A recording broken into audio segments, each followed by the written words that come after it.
L'olympisme. Et qu'est-ce que l'olympisme? Une valeur, un symbole, une philosophie, une fraternité ethnique, un rite initiatique, un concept économique, une opération médiatique, une fête populaire, une arnaque réglementaire, un théâtre de déconstruction communautaire, un champ de bataille, une guerre.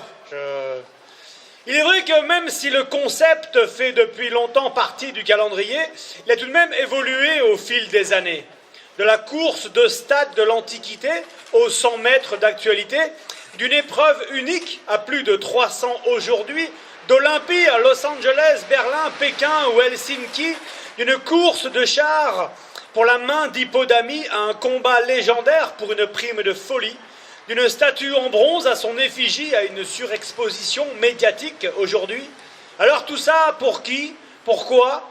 Mais où se trouve, je sais pas, l'essence, le primordial, l'essentiel, le partage?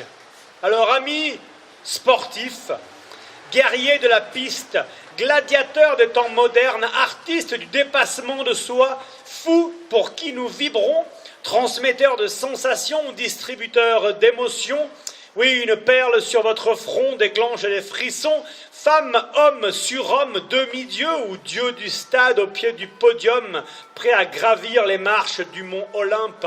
Oui, vous que l'on idéalise, divinise pour une médaille, êtes des exemples, des modèles. Alors vous, les défenseurs d'une image, d'une éthique, d'une morale, de points d'honneur, de valeur, de respect, de fraternité, d'équité, d'honnêteté, que de belles idées à véhiculer.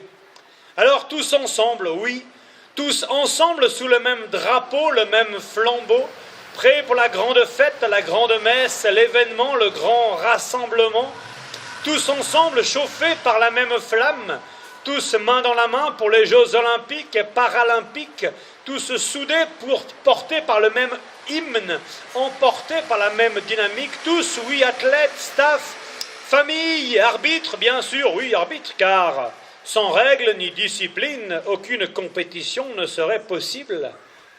Alors que les Jeux olympiques soient basés sur des rites initiatiques, qu'ils soient à l'origine de passages, de conquêtes, qu'ils furent instaurés puis perdus, restaurés, réintroduits pour rétablir la paix ou pour promouvoir le sport et contribuer à sa popularité.